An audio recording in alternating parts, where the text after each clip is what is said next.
Hello friends, welcome to my classes. Next നമ്മൾ ചർച്ച ചെയ്യാൻ വേണ്ടി പോകുന്നത് നമ്മുടെ വർക്ക് എല്ലാം കഴിഞ്ഞു. ഇനി വർക്കിന്റെ മെഷർമെന്റ് എടുക്കണം. മെഷർമെന്റ് എടുക്കാൻ വേണ്ടിയിട്ട് അസിസ്റ്റന്റ് എഞ്ചിനീയർ വരികയാണ് മെഷർമെന്റ് എടുക്കാൻ. ആ മെഷർമെന്റ് എടുക്കുമ്പോൾ എന്തൊക്കെ കാര്യങ്ങളാണ് ശ്രദ്ധിക്കേണ്ടത്?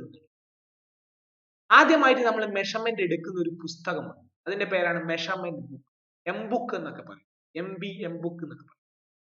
So an M book or a measurement book is the initial record of all kind of work which are susceptible to measurement. നമ്മൾ ഒരു കരാറുകാരന് വർക്ക് കൊടുക്കുന്നു, ടെൻഡർ വിളിച്ച് വർക്ക് കൊടുത്തു, ടെൻഡർ വിളിക്കാതെ വർക്ക് കൊടുത്തു. അയാൾ വർക്ക് ചെയ്തു കഴിഞ്ഞാൽ നമ്മൾ എവിടെ പോയിട്ട് അളക്കണം ഓരോന്നും.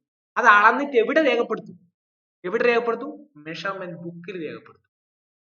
ഈ മെഷർമെന്റ് ബുക്ക് പറഞ്ഞാൽ വളരെ വളരെ ഇമ്പോർട്ടന്റ് ആണ്. കോടതിയിൽ വരെ പോകും. പാലാരിവട്ടം പാലത്തിന്റെ മെഷർമെന്റ് ബുക്ക് അതിൽ എന്തെങ്കിലും തട്ടിപ്പുണ്ടെങ്കിൽ എന്ത് ചെയ്യണം? അത് കോടതിയിൽ ഹാജരാക്കണം. എത്ര മീറ്റർ ക്യൂബ് കോൺക്രീറ്റ് ഉപയോഗിച്ചു, എത്ര ജെല്ലി ഉപയോഗിച്ചു, അതൊക്കെ that is very very important. Thus, measurement books are the basis of all accounts of quantities of work done by contract labor employed departmentally and the material purchased for specific work. This is very very very important. ഒരു material purchase ചെയ്തിരിക്കട്ടെ, department ഒരു contract labour ഒരു contractor വെച്ച് ചെയ്ത് ഒരു work ചെയ്യിപ്പിക്കുന്നതിരിക്കട്ടെ, എന്നാലും measurement ബുക്കിന് വളരെ പരമപ്രധാനമായ they should be kept and maintained in such a way that the transactions are readily traceable in the accounts of the department. വളരെ സുതാര്യമായ രീതിയിൽ അതിന്റെ എല്ലാ ട്രാൻസാക്ഷൻ എന്ന് പറഞ്ഞാൽ അതിലത്തെ ഓരോ സംഭവവും നമുക്ക് എളുപ്പത്തിൽ ട്രേസ് ചെയ്യാൻ പറ്റുന്ന രീതിയിൽ ആയിരിക്കണം അത് കീപ്പ് ചെയ്തിട്ടുണ്ടാവും, മെയിൻറ്റെയിൻ ചെയ്തിട്ടുണ്ടാവും. Measurement books are very important record of public work department of PWD.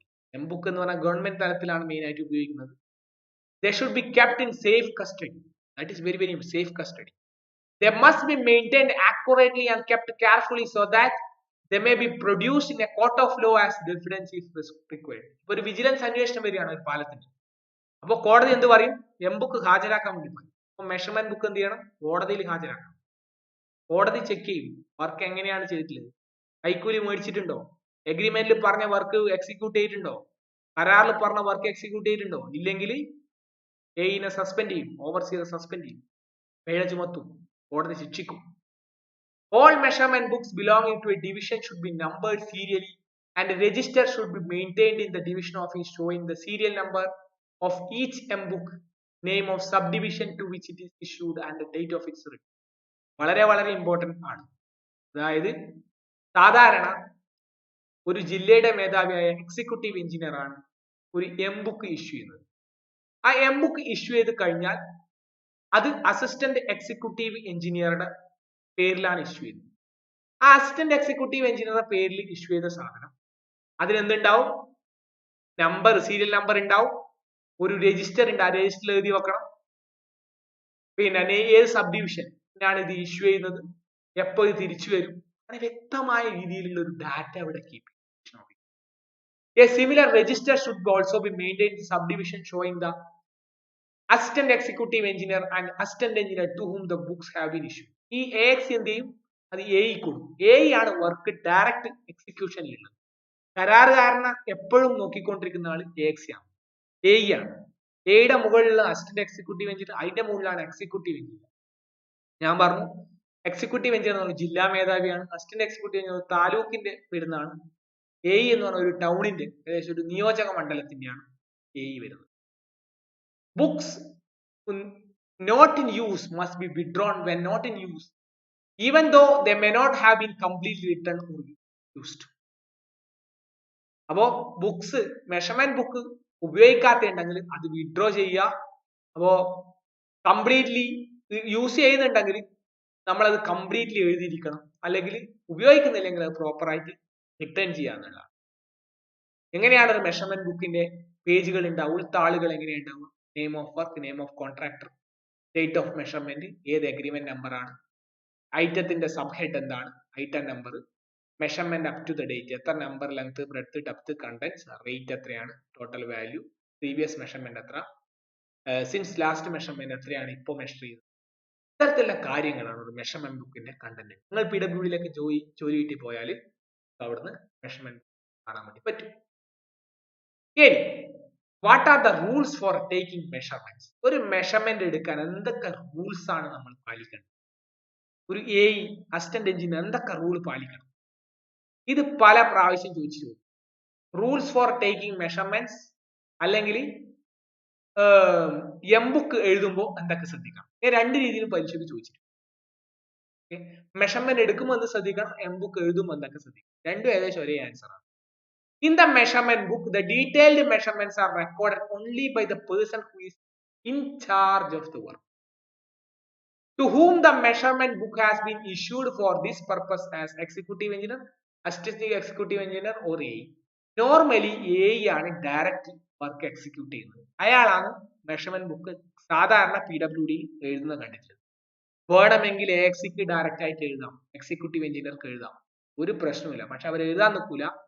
AE ആണ് താഴെയുള്ള ഉദ്യോഗസ്ഥൻ, അദ്ദേഹം എഴുതും. All measurements should be entered in M-book neatly. വളരെ നീറ്റ് ആയിട്ട് എഴുതും അദ്ദേഹം. Each set of measurements should begin with the following information. എല്ലാ സെന്റൻസും ഒരു M-book തുടങ്ങുമ്പോൾ തുടക്കത്തിൽ നെയിം ഓഫ് വർക്ക്, ഒരു വർക്ക് ആണെങ്കിൽ എസ്റ്റിമേറ്റിലുള്ള പേര് എഴുതും, എവിടെയാണ് ലൊക്കേഷൻ, ഏതാണ് കരാറുകാരൻ, number and date of execution of agreement, എപ്പോഴാണ് എഗ്രിമെന്റ് ഒപ്പുവെച്ചത്, അതിന്റെ വർക്ക് ഓർഡർ, റിട്ടേൺ ഓർഡർ എപ്പോഴാണ്, വർക്ക് സ്റ്റാർട്ട് ചെയ്യാൻ ഓർഡർ അതിന്റെ ഡേറ്റ് വെക്കും, എപ്പോ കംപ്ലീറ്റ് ചെയ്യും, എപ്പോഴാണ് മെഷർമെന്റ് എടുത്തത്, ആരാണ് ഈ ഒരു ഇതിന്റെ ഇൻചാർജ്, ഡെയിലി ലേബറിന് ഇൻചാർജ് ആണ് AE ആണ്, AEയുടെ നെയിമും ഒപ്പും ഉണ്ടാവും.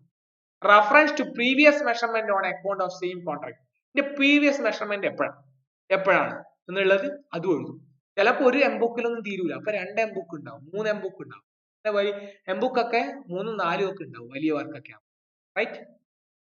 ഇനി ഇതൊരു മെറ്റീരിയൽ സപ്ലൈ ആണെങ്കിലും, ഒരു താറ് സപ്ലൈ ചെയ്യുന്നു ഡിപ്പാർട്ട്മെന്റ്, അപ്പൊ നെയിം ഓഫ് സപ്ലയർ, ആർക്കാണ് സപ്ലൈ ചെയ്യുന്നത്, number and date of agreement of supply order എപ്പോഴാണ് കൊടുത്തത്, എന്തിനാണ് സപ്ലൈ ചെയ്യുന്നത്, താർ എന്തിനാണ് സപ്ലൈ ചെയ്യുന്നത്, എപ്പോഴാണ് സ്റ്റാർട്ട് ചെയ്ത് സപ്ലൈ ചെയ്യാൻ, actual completion of supply complete ചെയ്യും, എപ്പോഴാണ് മെഷർമെന്റ് എടുക്കുക, ഇത്തരത്തിലുള്ള കാലങ്ങളാണ് മെറ്റീരിയൽ സപ്ലൈ ചെയ്യുന്നത്. നേരത്തെ പറഞ്ഞ ഒരു വർക്ക് എക്സിക്യൂട്ട് ചെയ്യുന്നതാണ്. ഓക്കെ, ദെൻ അടുത്ത റൂളാണ്, the person taking the measurement must close each set of measurement with his dated initial. AE ആണ് ഒരു മെഷർമെന്റ് എടുക്കുന്നുണ്ടെങ്കിൽ എർത്ത് വർക്ക് എക്സ്കവേഷൻ 450 മീറ്റർ ശേഷം അയാൾ അവിടെ ഒപ്പിടണം. അന്ന് കഴിഞ്ഞാൽ അന്ന് ഒപ്പിടും അയാൾ അതിന്റെ അടിയിൽ ഒപ്പിട്ട അത് അപ്പോ എന്തായി, ഒന്ന് എഴുതി ചേർക്കാൻ വേറെ ഒരാൾക്കും പറ്റും. അതുകൊണ്ടാണ് ഇനീഷ്യൽസ് എന്ന് പറഞ്ഞ ഒപ്പാണ് ഉദ്ദേശിച്ചത്. അടുത്ത point, all measurements should be recorded neatly in the M-book at the site of the work. എവിടെയാണോ വർക്കിന്റെ സൈറ്റ് അവിടുന്ന് തന്നെ M-bookൽ രേഖപ്പെടുത്തും. It is not permissible to note the measurement elsewhere and then copy them in the M-book. That is objection. ഏടെങ്കിൽ ആദ്യം എഴുതി വെക്കുക ഒരു paper കടലാസിൽ, പിന്നെ വീട്ടിൽ പോയിട്ട് എന്റെ M-bookൽ എഴുതാം, അതൊന്നുമില്ല, സൈറ്റിൽ തന്നെ എഴുതാം. That is very very important. ഇതൊക്കെ പരീക്ഷയ്ക്ക് ചോദിക്കാൻ ചോദ്യമാണ്, കഴിഞ്ഞ പ്രാവശ്യത്തെ പരീക്ഷയ്ക്ക് ചോദിച്ചാൽ. As far as possible, all entries should be made in ink. Ink pen ഉപയോഗിച്ചിട്ട് തന്നെ M-book എഴുതാം. AE-മാര് ഞാൻ കണ്ടിട്ടുണ്ട്, എല്ലാവരും M-book ഇങ്ക് പെൻ ഉപയോഗിച്ചിട്ട് തന്നെയാണ്. Whenever it is not possible, entry should be made with copying pencil. ചില ഡൈ ഉള്ള പെൻസിൽ അത് വെച്ചും ചെയ്യാം, അത് മായൂല, ഡൈ ഉള്ള പെൻസിൽ വെച്ചും ചെയ്യാം. But later on they should not be ink. അതിന് ശേഷം അതിന്റെ മേലെ ഇങ്ക് വെച്ച് എഴുതേണ്ട ആവശ്യമൊന്നുമില്ല, അത് അതുപോലെ വെച്ചാൽ മതി, ഒരു പ്രശ്നമില്ല. ഇങ്ക് ഇല്ലെങ്കിൽ കോപ്പിയും പെൻസിൽ ഉപയോഗിച്ചിട്ട് നമുക്ക്. No eraser and over writings, ഇതൊന്നും തന്നെ അലൗ ചെയ്യുന്നില്ല. മായ്ക്കുക, അതിന്റെ മുകളിൽ എഴുതുക. ഇപ്പൊ സപ്പോസ് ഒരു മിസ്റ്റേക്ക് പറ്റിയെന്നിരിക്കട്ടെ, എന്ത് ചെയ്യും, അത് വെട്ടിയിട്ട് നമ്മൾ എന്ത് ചെയ്യുക, അതിന്റെ അടിയിലായിട്ട് എന്താണ് യഥാർത്ഥത്തിൽ എന്നുള്ളത് വെട്ടിയിട്ട് എഴുതുക. എഴുതിയതിനു ശേഷം അതിന്റെ അടിയിൽ ഒരു ഉപ്പിടും. എവിടെയാണോ നമ്മൾ വെട്ടുന്നത് അവിടെ നമ്മൾ ഉപ്പിടണം, അതാണ് ഇമ്പോർട്ടന്റ്. അടുത്തത്, the pages of the M-book is machine നമ്പർഡ്. Pages ഒക്കെ മെഷീൻ നമ്പർഡ് ആണ്. Thus the entry should be recorded continuously and no blank pages should be left or torn out എന്ന് പറഞ്ഞാൽ കീറിക്കളയും, ബ്ലാങ്ക് ആക്കാനോ അതുപോലെ കീറിക്കളയാനോ അങ്ങനത്തെ ഒന്നും വേണ്ടി പാടില്ല. If any page is left blank inadvertently, എന്തെങ്കിലും കാരണവശാൽ ഏതെങ്കിലും ഒരു പേജ് നമ്മുടെ ഗതികേട് കൊണ്ട് അങ്ങനെ ഒന്ന് ബ്ലാങ്ക് ആയി വെച്ചാൽ ഒന്ന് ഡയഗണലി വരക്കുക, അതിനുശേഷം ഒപ്പിട്ടിട്ട് സീറ്റ് വെക്കണം. ഇത് വളരെ വളരെ ഇമ്പോർട്ടന്റ് ആണ്. ഡേറ്റഡ് ഇനീഷ്യൽസ് വേണം AE-യുടെ.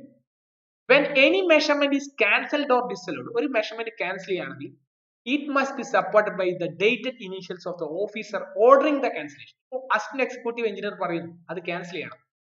അപ്പോൾ ആ ഓർഡർ നമ്പർ വെച്ചിട്ട് നമുക്ക് എന്ത് ചെയ്യാം, അത് ക്യാൻസൽ ചെയ്യാം, എ ക്യാൻസൽ ചെയ്യാം. ഇല്ലെങ്കിൽ എക്സിക്ക് ഡയറക്റ്റ് ആ മെം ബുക്കിൽ ക്യാൻസൽ ചെയ്യാം. അതിന്റെ റീസണും അവിടെ എഴുതണം. അതിന്റെ ഓർഡർ നമ്പർ എ ആണ് ചെയ്യുന്നതെങ്കിൽ എക്ക് ഓർഡർ നമ്പർ എഴുതണം, എക്സിയുടെ ഓർഡർ നമ്പർ. എക്സിക്ക് ഡയറക്റ്റ് ചെയ്യുന്നെങ്കിൽ അയാൾക്കും ചെയ്യാം, പക്ഷെ അതിന്റെ റീസൺ അവിടെ എഴുതിയിരിക്കും. പത്താമത്തത്, when a bill has been prepared for a work, every page containing the related detail measurement must be crossed out by a diagonal line in that right link. ഇത് work കഴിഞ്ഞാൽ bill prepare ചെയ്ത് കഴിഞ്ഞു, അപ്പൊ പിന്നെ എംബുക്കിന് വലിയ പ്രശ്നം. ബില്ലിലേക്ക് ഇതൊക്കെ മാറ്റിയത്, ബില്ലിലേക്ക് നമ്മൾ എന്ത് ചെയ്യും, ഈ എംബുക്കിന്റെ അതേ സാധനങ്ങളൊക്കെ മാറ്റി എഴുതി കഴിഞ്ഞാൽ റൈറ്റ് ഇങ്ക് വെച്ചിട്ട് നമ്മൾ എന്ത് ചെയ്യും, ആ എംബുക്ക് ക്ലോസ് ചെയ്യും. എംബുക്ക് ക്ലോസ് ചെയ്യണം. That is very very important. The description of various items of work as entered in the book must tally with that given in the agreement. Agreement എന്താണോ പറഞ്ഞിട്ടുള്ളത് അതേ ഐറ്റം ഓഫ് വർക്ക് തന്നെയായിരിക്കണം മെഷർമെന്റ് ബുക്കിൽ എഴുതിയിരിക്കുന്നത്, നിർബന്ധമാണ്. ഒരു വേരിയേഷനും പാടില്ല. The contractor should be given prior notice about the time and place of measurement. ഇപ്പൊ നാളെ മെഷർമെന്റ് എടുക്കാൻ വരുന്നുണ്ട്, കരാറുകാരനെ അറിയിക്കണം, രേഖാമൂലം അറിയിക്കണം. If he is okay, his signature must be obtained at the bottom of the measurement in token of his acceptance of measurement. അയാൾ ഒപ്പും കൂടെ ഇതിന്റെ അടിയിൽ പോയിരിക്കണം, അയാളെ ഒപ്പും കൂടെ ഈ മെഷർമെന്റ് അടിയിൽ അയാളും കൂടെ സമ്മതിക്കണം, ആ ഈ ചെയ്ത മെഷർമെന്റ് കറക്റ്റ് ആണ്. Then each measurement book is provided with an index which must be kept up to date. ഓരോ മെഷർമെന്റ് ബുക്കിനും ഒരു ഇൻഡെക്സ് ഉണ്ടാവും അതിന്റെ സ്റ്റാർട്ടിംഗ് പേജിൽ. അപ്പൊ അത് അപ് ടു ഡേറ്റ് ആയിട്ട് നമ്മൾ വെക്കണം. ആ ഇൻഡെക്സിൽ എന്താ നമുക്കറിയാം, ഒരു പ്രൊജക്റ്റ് ആയാലും നമുക്ക് ഇൻഡെക്സ്, അതുപോലെ ഒരു ഇൻഡെക്സ് നമ്മൾ എഴുതി വെച്ചിട്ടുണ്ടാവും, ആ ഇൻഡെക്സ് അപ് ടു ഡേറ്റ് ആയിരിക്കണം. അടുത്തത്, at the end of each set of measurements an abstract of total quantities of each item of should be prepared which provides the idea of cost of measurement ഒക്കെ കഴിഞ്ഞാൽ ഇതിന്റെ abstract നമ്മൾ എംബുക്കിൽ തയ്യാറാക്കണം എന്നുള്ളതാണ്. എന്തിനാണത്, നമുക്ക് ഏകദേശം എത്ര മീറ്റർ ക്യൂബ് ചെയ്തു, എത്ര വർക്ക് കോസ്റ്റ് എന്നൊക്കെ കണ്ടുപിടിക്കാൻ പറ്റും. ഇനി 15ാമത്തത് വളരെ വളരെ ഇമ്പോർട്ടന്റ് ആണ്. The loss of M book is a serious matter. M book നഷ്ടപ്പെടുത്തുന്ന വലിയ കുറ്റമാണ്, കേസാണ്. It should be reported immediate to the higher authorities along with the statement explaining the circumstances which ഏത് അവസ്ഥയിലാണ് നഷ്ടപ്പെട്ടത് എന്നുള്ള ഹയർ അതോറിറ്റീസിനെ അറിയിക്കുക. A report of loss of mbook should also be lodged with the nearest police. അടുത്ത police സ്റ്റേഷനിൽ ഒരു complaint register ചെയ്യാന്നുള്ളതാണ്. ഇനി measurement ഒക്കെ എ എടുത്തു കഴിഞ്ഞാൽ ചെക്ക് മെഷർമെന്റ് എന്ന് പറഞ്ഞൊരു സംഭവം, അത് എയുടെ മുകളിലുള്ള ഒരു ഉദ്യോഗസ്ഥൻ, അതായത് assistant executive engineer check measurement ചെയ്യും. അത് എക്സിക്യൂട്ടീവ് എഞ്ചിനീയറും ചെയ്യും, തൊട്ട് മുകളിലാണ് എക്സിക്യൂട്ടീവ് എഞ്ചിനീയർ. ഇതുവരെ ചെക്ക് മെഷർമെന്റ് ചെയ്യും. ആ ചെക്ക് മെഷേർഡ് എന്ന് എംബുക്കിൽ എഴുതി വെക്കുക. അത് എത്ര ശതമാനം ചെക്ക് മെഷർമെന്റ് ചെയ്യണം, ഒരുപാട് എംബുക്ക് ഉണ്ടെങ്കിൽ എക്സി അതിന്റെ 50% ചെക്ക് മെഷർമെന്റ് ചെയ്യണം. യഥാർത്ഥത്തിൽ സൈറ്റിൽ പോയിട്ട് എക്സി മെഷർ ചെയ്യണം എന്നാണ് റൂൾ, നിയമം അങ്ങനെയാണ്. അത് ചെയ്യാറുണ്ടോ എന്നുള്ള വേറെ സത്യം. ഏകദേശം 50% മെഷർമെന്റ് എങ്കിലും എക്സി ചെക്ക് മെഷർ ചെയ്യണം. അയാൾ മെഷർ അത് ചെയ്ത മെഷർമെന്റ് കറക്റ്റ് ആണെന്ന് സത്യവാങ്മൂലയിൽ എഴുതിയിട്ട് ഒപ്പിടണം. എക്സിക്യൂട്ടീവ് എഞ്ചിനീയർ 20%, അതാ കണക്ക്, 20%, 100% ചെയ്തിട്ട് 20% എക്സിക്യൂട്ടീവ് എഞ്ചിനീയർ ചെക്ക് മെഷർ ചെയ്യണം. ഇത്രയും കാര്യങ്ങളാണ് മെഷർമെന്റ്സിനെ കുറിച്ച് പറയാനുള്ളത്. അടുത്ത വീഡിയോയിൽ വേറൊരു ടോപ്പിക് ആയിട്ട് വരും. ബൈ.